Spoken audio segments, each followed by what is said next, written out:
Welcome to Exhausted Sparrows Unite. I am Krista Jones along with my co-host Chantel Schaefer. And let me ask you something. When was the last time that you said no and didn't feel guilty about it? If you're struggling to come up with an answer, then trust me, you are not only not alone, but this podcast is going to be for you. Because for a lot of us, saying yes is, I don't know, it's practically a reflex. Somebody needs a favor? Sure. Work asks you to stay late again? Not a problem.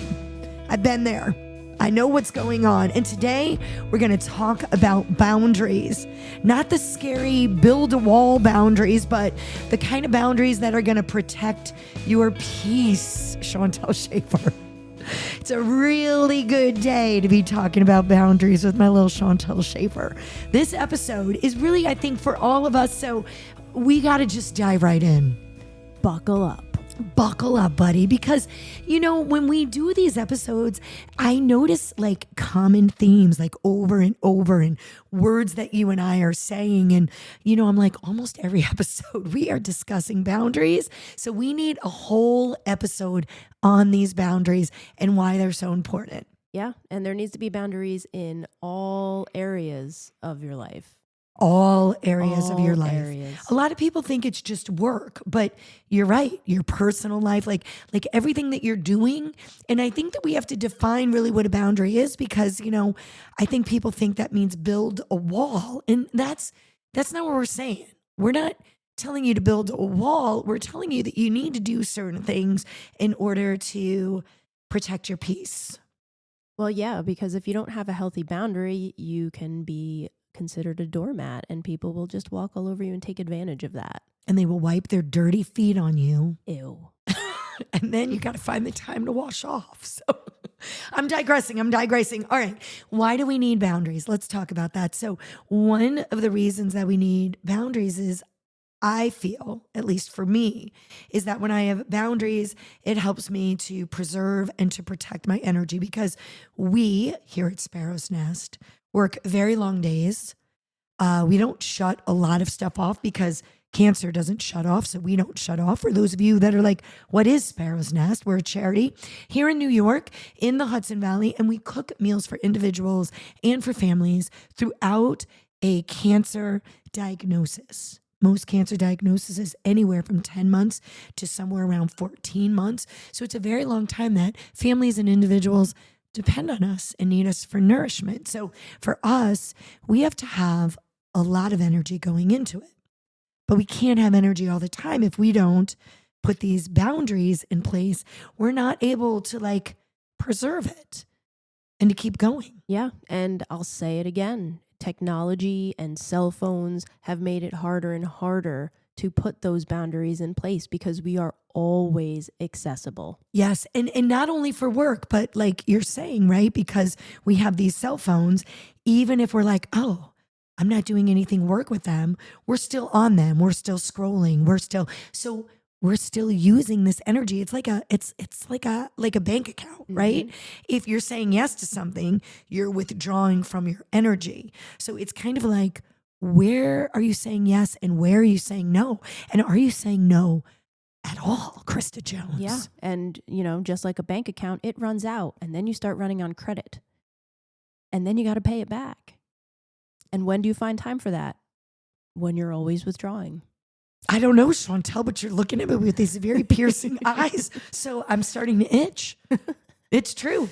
It is true. When do you say no and where do you say no? Like when you're done with this podcast, I want you to get a piece of paper and I want you to say, I do say no to these things. And like, if you're not writing anything down in your no list,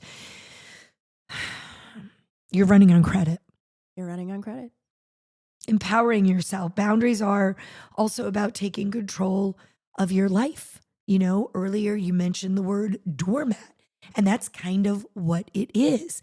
If, you know, I think I'm a people pleaser. I know I'm a people pleaser.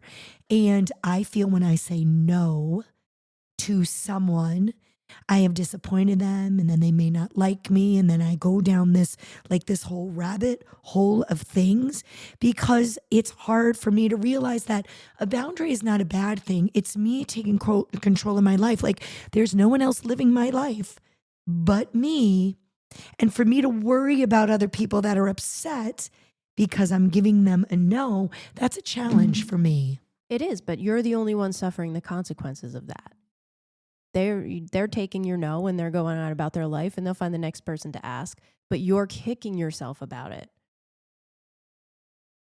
You're also looking at me again with piercing eyes.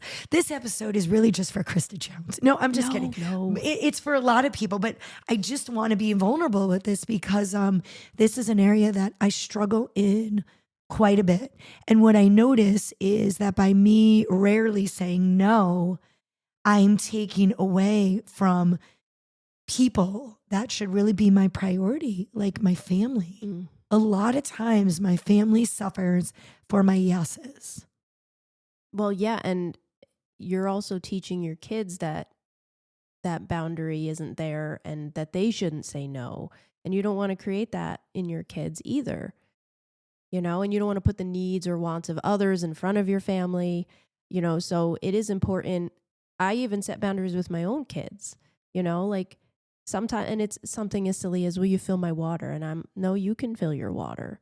I just sat down, I just cooked dinner, so we need to start instilling that in our kids even at an early age, I feel like, so that they learn that there is a healthy way to say no, and that they don't become, it's a generational thing. We don't instill that in them for future generations. Sure. And by having those boundaries, it actually improves relationships, I think, because people will either respect you for those decisions or they'll walk out of your life. And honestly, you don't want the kind of person in your life that cannot respect your peace. 100%. 100%. And if that person walks out of your life, it wasn't a healthy relationship in the first place. And you'll feel lighter and you'll feel more respected in the relationships that do hang on through those boundaries. And it also, speaking of, feeling lighter, I think it releases some stress, right? When you're able to start making no a part of your vocabulary, a part of your language, a healthy part of your language, and you are able to weed out those that are not respectful, it physically, I feel, helps you as well because it reduces all of this stress you carry with burnout and anxiety and all of this stuff that having no boundaries creates. And it lets you be a healthier version of you, which really is what this podcast is all about. Yeah. We talk about being authentic on the podcast. We started it. If you're just tuning into this episode and you've never heard any other episodes, we kind of laid the foundation at the very beginning that we're living in a world where so many people don't show us their authentic self. And part of that is being a people pleaser and pretending that you have it all together and doing all the things and the Martha Stewarts of the world that make these amazing mermaid cakes for their children's birthdays when I'm crying just trying to get together a simple cookie. And this podcast is really about us letting go of all of that anxiety and stress. And I guess first admitting we cannot do it all, which is why these boundaries have to be set. Well, yeah, when you try to do it all, things start to fall through the cracks and you're not doing it all well. I say that all the time. You can't do it all well. Your brain functions on doing one or two things, according to studies, and doing them well. Once you start really throwing in a few different things, you've now, your attention it's scattered and nothing gets your full attention. And you send your kids to school on Spring Picture Day dressed like hobos. Yep. Yeah, that was a good story if you'd like to share with the audience. Yeah, well, I took on a whole lot over the weekend and totally forgot that Spring Picture Day was on Monday. And my daughter went to school with a giant Oogie Boogie hood on her head for Spring Picture Day. And I think that almost every female that is a mom in this room, even dads, can relate to that because we have all done it. And what is the worst thing? That might be the most joyful picture that you ever get out of her years in the elementary and middle schools. That might be the best picture ever. It certainly might. But because you weren't setting boundaries over the weekend, you were all over the place. It's something that, you forgot. Yep. I where dropped a ball. where we give ourselves grace, because we've talked about that too, but we kind of have to understand, we say it's important, and why we need these boundaries, but then we sort of have to talk about the guilt trap that we're all really in. Like, let's be honest. We say, oh yeah, and you just got to say no, and you just got to do this. It is not that easy. We are not living in a society that makes that easy to us. We have all grown up. Most of us have grown up being told you need to be nice, you need to be helpful, you need to do things for other people. So I think, at least my mom, she didn't have these tools. She didn't realize what that meant as she was saying it. So I'm like, oh, I have to be nice, and I have to help every person that's out there, and I have to do all these things because that's what my mom said. My mom didn't say being nice means you don't need to be a doormat, and being nice means there are times that you have to say no. So some of this is what's programmed in us from a young age. So when you say we need to teach our children at a young age, you're absolutely right. We have to differentiate between guilt and like wrongdoing. Like we have to be able to show our kids that saying no doesn't mean that we're being malicious or we're hurting other people. Yeah, it's like you said, protecting our own peace. I grew up in a house, and anybody who's listening who knows my dad knows that he is a saint, and I don't Such a nice man. I don't use that word lightly. He would do anything for anyone, and I watched it burn him out. I watched him go, I need to get here, and I need to do this for this person, and this for this person, and I'm like, at what time does it become too much, and that, you're losing time with your grandkids or your own kids because you're trying to do and do and do and do for everybody else, and I think as he's gotten older, he has realized that, and he has stopped doing it as much, but, he didn't have that capability of saying no because he just wanted to help however he could. And he still does.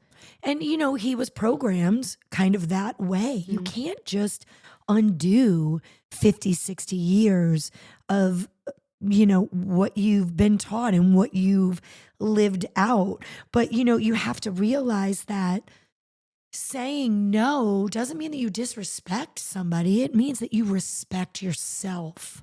Yeah, that you don't have the time right now. You don't have the time right now. There's only so many hours in a day. And I try to do that even with work now. I try to turn myself off and say, there's only so many hours. And if I can't get it done, it's going to have to wait till the next day. So sometimes that means prioritizing and letting that, low hanging fruit just kind of hang there. Because at the end of the day, it's not making a difference whether you get it done right away or not. So prioritizing it might help you to go, all right, here's my list, and I'm going to spend 3 hours on it. And whenever I don't get done, it's got to go on the next list. We have that here. Yeah, we do. And oh my goodness. Lists and lists. And yeah. lists. And then sometimes we're like, oh, that's 2 weeks old. Let's go ahead and get to that now. But it is good to have that. And we do know, and we see that there. And there are things that you and I will say, we can let that hang. We know it's got to get done eventually, but this can kind of hang out for a while, right? Yeah. And sometimes it hangs out for a long while. Yeah. But that's okay. If it's not critical, if it's not affecting your life or your children or your household or your job, then set that boundary and get to it when you can. And, we talk about work, but I think it's important, because we were talking about this a little bit off air, that boundaries there's like all different types of boundaries. There's a time boundary. That's, kind of what we're talking about now. Like, don't overpack your day, protect your personal time. We talk about this on almost every episode too. Like, in that day too, your time, you have to take breaks for yourself. We talked to Stephen Whalen, who is our architect, about taking breaks, showing your staff it's important to take them, and your kids. But there's things like emotional boundaries that I really want to talk about, because, as I was starting to get this podcast together, that really stuck out to me because I'm an empath. And so for me, I take on other people's feelings, right, as my responsibility. I do it all the time. So, if you're empathetic, you might think, what does that have to do with boundaries? It has a lot to do with it because, a lot of times we try to absorb other people's feelings or situations and how we can control all of this and take it on ourselves. And those boundaries like need to be set because that is also exhausting to have those emotional boundaries. It will bring you down a very dark place if you don't keep it in check. Yeah, because you cannot control other people's stuff, first of all. So already you're at a disadvantage. It's not your stuff. You can't control it. You don't know how that person is going to walk something out, anyways. So, all these scenarios in your head, there's multiple scenarios in your head because you can't even control what they're doing emotionally. But when somebody is also venting versus dumping their emotional baggage on you too, like those are things you got to have some boundaries with. We all have that family member, we all have that friend that we're like, oh goodness. And, we all have had to make decisions to maybe hide what they're posting on social media or walk away from conversations with them after a certain amount of time or not pick up the phone all the time because it's a person that, as we've said in other episodes, are negative Nellies. Yeah. And I mean, sometimes there's even those people that they're just going through a lot and you happen to be their person. The past year has been a lot in my personal life, and I've had some people who have been that person, and I don't hold any ill will towards them. I love them dearly, but I had to stop picking up the phone every time it rang because it was causing me to feel a lot of negative things. So I had to put up a boundary, and I set limits like I will pick up once a week or twice a week, not every time, because I needed to protect my peace so that it wasn't coming out at my family. It wasn't their burden to carry. It's not my burden to carry. It's true. And, we have seasons, right? Like we have friends that are, stuck in difficult marriages or there's, a sickness. I mean, there are things and, they may need you for, 3 straight months, but, you have to analyze your friendships as well and figure out, wow, are we just going over and over and over this? Like, like I'm a gerbil in that wheel and we're not getting any resolutions because all of that sucks your time too. And we need those boundaries, like you said, because it really does fester and it shows up in everywhere of our life. It shows up at our work, it shows up at our kids, it shows up everywhere because we're just being tapped out emotionally. So emotional boundaries are something that I never really thought about until I started really diving into this because I was like, man, I have to do an episode on this. Yeah, it's big. And you don't realize sometimes that boundary has to go up like with family members, because you figure it's family. You should be as open as possible. And sometimes those are the strongest boundaries you need. 100%, in the political arena of life, right? And you have to see your family. So it's not as if, you can get away without seeing your family. So you need to set boundaries that, okay, I have to see my family, but maybe I'm only spending this amount of time with them, or I have to see my family. Maybe I am not going to bring up these subjects. Yeah. Yeah, there is a lot to unpack there. Because we all have that family member or two or a couple. I'm not going to lie. I have hid multiple people on Facebook for those reasons because I can't keep seeing the same negative, angry, it's when I open Facebook, I want to see cat memes and people in silly costumes doing ridiculous things. Yeah. I don't need hate and anger and vitriol. To me, Facebook is a reprieve. It's like watching a sitcom at the end of the day. So I've hid people. I don't unfriend them. They're family. They're there forever. But I've hid their feeds from me. 100%. You can snooze them for 30 days.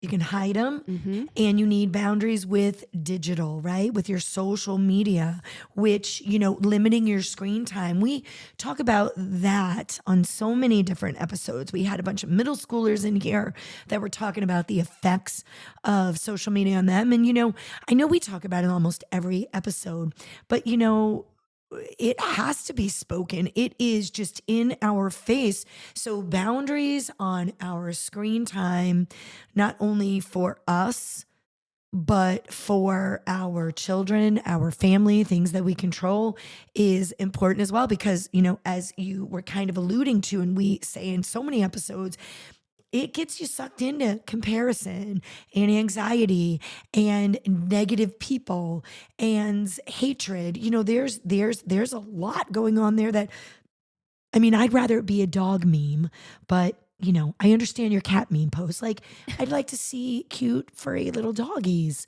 Or donkeys. We do both love donkeys, and we are going to get emotional support donkeys and cows here at some point. I'm just putting it out in the universe so that it really happens. I'm there for that. I know, but digital boundaries are important. Setting, I told you, I tried to set 6:00 is when I try to set my phone. I have my staff that can come through, and I have certain family members. But at 6:00, if you call my phone, I won't hear it unless you call it a second time, because it'll go through the second time. There's not a lot I can do with that, but that means there could be an emergency.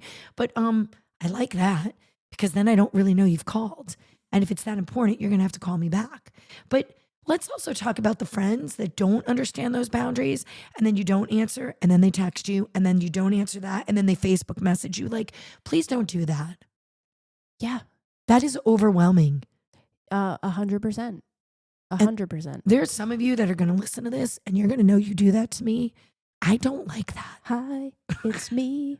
I'm the problem. It's me. But, that also makes it hard for somebody like me that has a hard time saying no to ignore it, because now you've texted me and you've called me. And I get that because I didn't maybe answer the phone. So you texted. But then now you can see my little green light that I'm on Facebook. And then you start messaging me on Facebook. Stop. Maybe I am ignoring you. Just let me ignore you. Yeah, and again, that's we are tied to this technology that makes us accessible 24 hours a day. It is always at our fingertips. And it's become dangerous, and it does make it even harder to say no and set boundaries. I've said this before, probably in one or two podcasts, but people, right? And they know when you're on social media. My dad, your dad, they were able to just leave work, go home. If my dad worked for a newspaper company, mafia, we're not really sure. But anyways, he would go home, and if the phone rang, we just might not answer it. Mm-hmm. We were in the middle of dinner. Nobody knew where my dad was. Yeah. My dad was literally off the clock until he went in the next day. He didn't have a pager. Pagers weren't around. He didn't have a cell phone. They were not around. Like, literally, whenever my dad got home until the next day, unless he physically made a call on his phone, he was not working. How amazing that must have been. Yeah. You just went home and you were home. Yeah. And I look at him now, and, I'll say, oh, and I'm so stressed, or, whatever. And, he doesn't get it because he did not live that life. And so he's just like, I don't understand. You don't have to be until tomorrow morning. And I'm like, Dad, the world doesn't work that way anymore, And he's like, well, just don't answer the phone. I'm like, yeah, just don't answer the phone. And he's right. He's right. But it's just crazy to think of really how wonderful we thought this technology was going to be, and how in some areas it's just damaging the American household. 100%. 100%. There's no freedom anymore. There's no sense of self without your phone in your hand. Right. And so, all right. So then we have to talk, because every episode we talk about this doomsday stuff. Like, we have no boundaries, and we've got to set these boundaries, in emotional and time boundaries and digital boundaries, physical boundaries, right? Like, giving ourselves the time to work out, to sit and be alone and read a book. We need all these different kind of boundaries. But now, what kind of tools can we put in place so that we can do it? Because each episode, you and I like try to take the world and in 30 minutes kind of tell everybody like, oh my gosh, there's so much going on. So I think the theme that Chantel and I, right, that we're always saying is this isn't going to change overnight because Rome was not built in a day. We know that. So there's really, really small things that you can do. And it could be something like for me, and you might hear my alarm clock go off. My alarm clock goes off every single day. And for 15 minutes, I just stop everything that I'm doing here. I do. And I listen to music because I like music. And when I'm listening to music, I notice my mind does not wander. So what I do is I have just started taking 15 minutes and I set an alarm clock. And when it goes off, you guys probably think it's time for me to take my medication because I'm 50, but it is not. It is time for Krista to, I just listen to music. I just take 15 minutes. So even if you do something for 15 minutes, so that you can recharge and that you can refocus. That's a great idea. And here's something else that is very... She's pointing at me. No, it's very helpful for me. I have to script how I am going to say no. Listen, I know you're laughing, but if it is not scripted, and if I go out there and I tell you no, and I have not kind of put that in writing somewhere, how I'm going to say it, you will pause and then I need to fill in the space. And eventually I end up saying yes. Me too. Okay, good. So I don't usually script it, but I just usually wind up saying yes. I usually get talked into Okay, anything. so here's what you can do, Chantel. I'm glad that I can give you some tools. You can literally script something like, thank you so much for thinking of me, but I just can't do it at this time. Now, here's the weird thing. You have to not say why. Like you can't go, I can't do it at this time. You know, I'm kind of busy and I got to bring the kids somewhere because then somebody goes, oh, well, maybe I could bring the kids if you can do like, no, that is what I've learned. You have to just make it a final. So thank you for thinking of me. I have to pass at this time, or I can't take this on right now, but I appreciate that you asked, or I'd love to help, but I have other commitments I have to prioritize. And then you don't say what they are. You have to end the sentence. Don't. So I shouldn't say it's because I have to paint my cat's nails? Never say that. Okay. Because I am going to get you therapy. I'm going to be like, we need to get some Chantel therapy for the cat. But that is something else. We then have to tell you why we can't do it.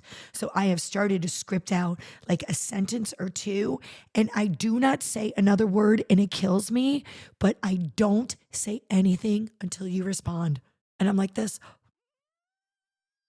It's so bad because I'm like, all right, maybe I'll just go ahead and say yes. But if you do that, I'm telling you, if you're like me and you don't ever like saying no, that's really, really important because you should not, and you do not need to over explain. That is where Krista Jones goes wrong so many times. She is preaching over here. I am, because it's true. You need to give somebody eye contact because you need to know there is no reason to feel guilty, right? You need to give them eye contact. Your body language needs to be, you shouldn't be rigid or nervous. You should be, this is your self-respect. This is you taking over what you can and can't do. There is nothing wrong with that. Let go of the guilt, say the sentence, and just do not say anymore. I'm writing this down. I did write it down for us so that we can do that because that's really important. Sometimes I have phone calls I have to do it with. Sometimes I have meetings I have to say it in. And so I just have a couple sentences and I practice it before the meetings and then I put it into place. I like it. Thank you. And last but not least, you have to have safe spaces, right? Small little boundaries with people that you love, that you know won't judge you. Maybe it's not that family member that Chantel talked about. Maybe you don't start it there. Maybe you start it with your best friend. And you say, I would love to take your kids today, but I just can't. Pause. Don't say another word. Are you sure you don't want my kids today? No. Stop it. They're really cute. I'm sorry, Chantel. I have other priorities I really have to take care of today. But I really need the time to paint my cat's nails. I'll give you the number for therapy. So see, you start with people that you love, that you don't have to feel guilty around. And then you can get to harder conversations with, family members and friends that, are a little bit tougher. But you can do this 100%. How do you feel now that we've talked about this today? Do you feel, Chantel Schaefer, that you could do this? I feel empowered. Which is why we do this podcast. Because honestly, at the end of the day, we are just two women that don't have anything together. We don't have all of the answers. A lot of times we are doing these episodes because we're struggling ourselves. So we're looking at some of the best practices that work for us. And then we're like, yes, this can work for you. And here's the thing about boundaries, right? It's not about keeping people out. It's about making sure that the right people and the right energy and the right priorities stay in. Protecting your peace isn't just a gift to yourself. It's a ripple effect, like Chantel said. It's when you're taking care of yourself, you are taking care of others. You're showing others that they need to respect themselves and they should do exactly what you're doing. So just let this be a sign to start saying no without guilt and just say yes to the things that matter the most. Until next time, I want you to go to all of our other podcasts. If you haven't done it, listen to other episodes. Go to our website. Find out how you can protect your peace by getting involved with Sparrow's Nest at sparrowsnestcharity.org. We want to make sure that you take care of yourself so that you can take care of others. Until next time, ladies and gentlemen, be kind to yourself.